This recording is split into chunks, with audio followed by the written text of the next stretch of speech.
Your Highness, Excellencies, नमस्कार। 140 करोड़ भारतीयों की ओर से तीसरी voice of global south summit में आप सभी का हार्दिक स्वागत है। पिछले 2 समिट में मुझे आप में से कई साथियों के साथ मिलकर काम करने का अवसर मिला। मुझे अत्यंत खुशी है कि इस वर्ष भारत में आम चुनावों के बाद एक बार फिर आप सबसे इस मंच पर जुड़ने का अवसर मिल रहा है। फ्रेंड्स, 2022 में जब भारत ने G20 अध्यक्षता संभाली तो हमने संकल्प लिया था कि हम G20 को एक नया स्वरूप देंगे। Voice of global south summit एक ऐसा मंच बना जहां हमने विकास से संबंधित समस्याओं और प्राथमिकताओं पर खुलकर चर्चा की और भारत ने ग्लोबल साउथ की आशाओं, आकांक्षाओं और प्राथमिकताओं पर आधारित G20 एजेंडा तैयार किया।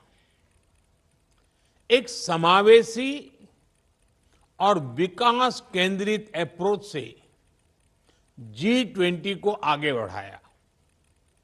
इसका सबसे बड़ा उदाहरण वह ऐतिहासिक क्षण था जब अफ्रीकन यूनियन ने G20 में स्थायी सदस्यता ग्रहण की। फ्रेंड्स, आज हम ऐसे समय में मिल रहे हैं जब चारों ओर अनिश्चितता का माहौल है। दुनिया अभी तक कोविड के प्रभाव से पूरी तरह बाहर नहीं निकल पाई है। दूसरी ओर युद्ध की स्थिति ने हमारी विकास यात्रा के लिए चुनौतियां खड़ी कर दी हैं। हम क्लाइमेट चेंज की चुनौतियों का सामना तो कर ही रहे हैं और अब हेल्थ सिक्योरिटी, फूड सिक्योरिटी और एनर्जी सिक्योरिटी की चिंताएं भी है। आतंकवाद, अतिवाद और अलगाववाद हमारे समाजों के लिए गंभीर खतरा बने हुए हैं। टेक्नोलॉजी डिवाइड और टेक्नोलॉजी से जुड़ी नई आर्थिक और सामाजिक चुनौतियां भी सामने आ रही है।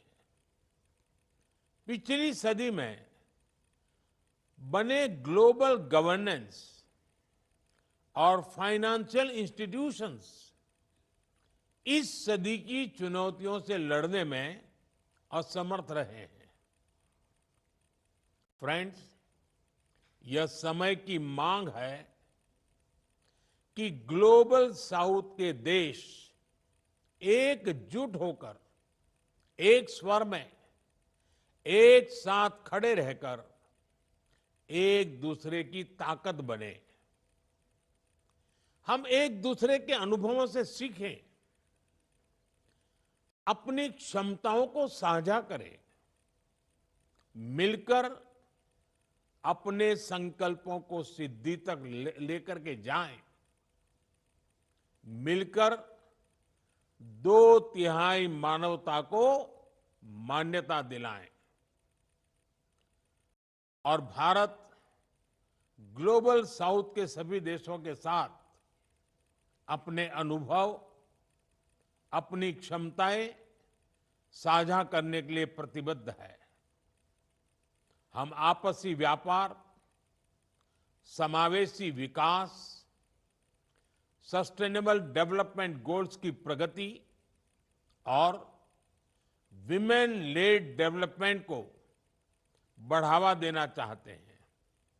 पिछले कुछ वर्षों में इंफ्रास्ट्रक्चर, डिजिटल और एनर्जी कनेक्टिविटी से हमारे आपसी सहयोग को बढ़ावा मिला है।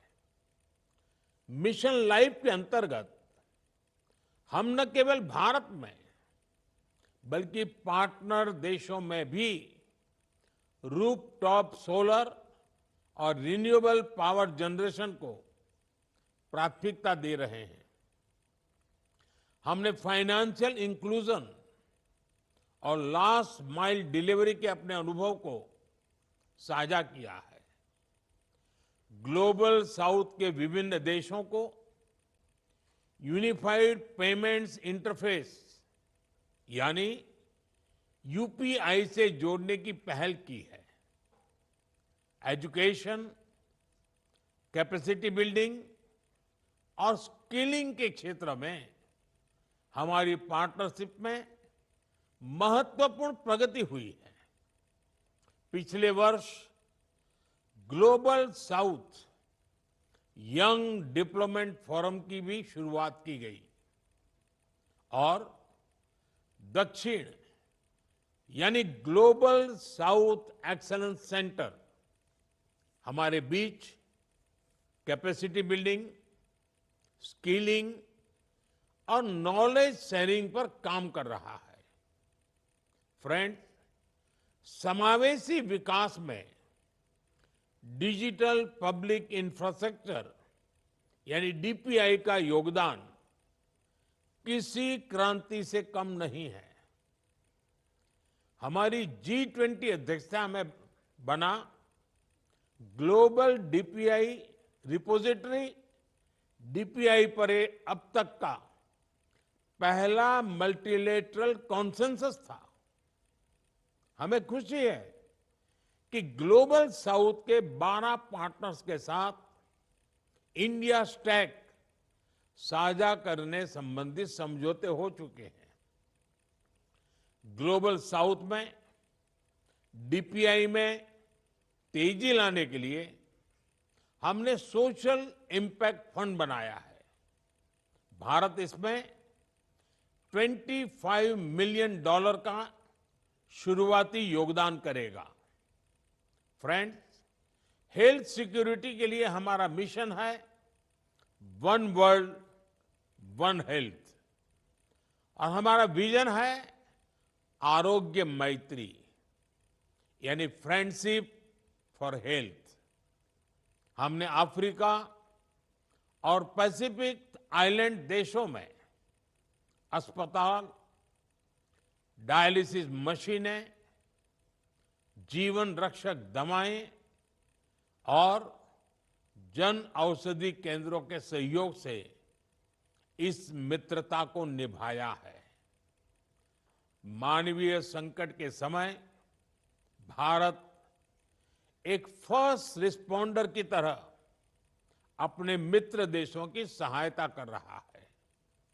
चाहे पापुआ न्यू गिनी में ज्वालामुखी फटने की घटना हो या कीनिया में बाढ़ की घटना, हमने गाजा और यूक्रेन जैसे कॉन्फ्लिक्ट क्षेत्रों में भी मानवीय सहायता प्रदान की है।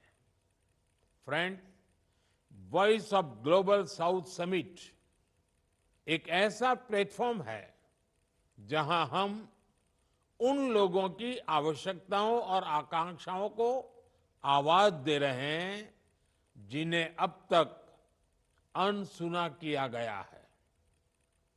मेरा मानना है कि हमारी ताकत हमारी एकता में है और इस एकता के बल पर हम एक नई दिशा की ओर बढ़ेंगे। अगले महीने यूएन में समिट ऑफ द फ्यूचर हो रही है। इसमें पैक्ट फॉर द फ्यूचर पर बात चल रही है। क्या हम सब मिलकर एक सकारात्मक अप्रोच ले सकते हैं जिससे इस पैक्ट में ग्लोबल साउथ की आवाज बुलंद हो। इन विचारों के साथ मैं अपनी बात समाप्त करता हूं। अब मैं आप सभी के विचार सुनने के लिए उत्सुक हूं। बहुत बहुत धन्यवाद।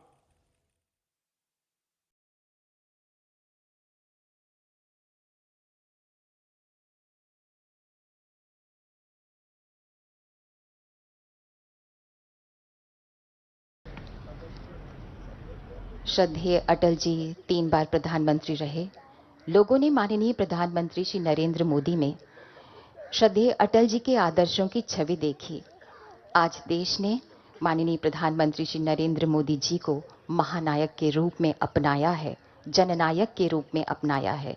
माननीय प्रधानमंत्री जी की प्रचंड लोकप्रियता की गूंज पूरे विश्व में गूंज रही है। अटल जी ने ही तो कहा था, याद है, सबल भुजाओं में रक्षित है नौका की पतवार, सबल भुजाओं में रक्षित है नौका की पतवार।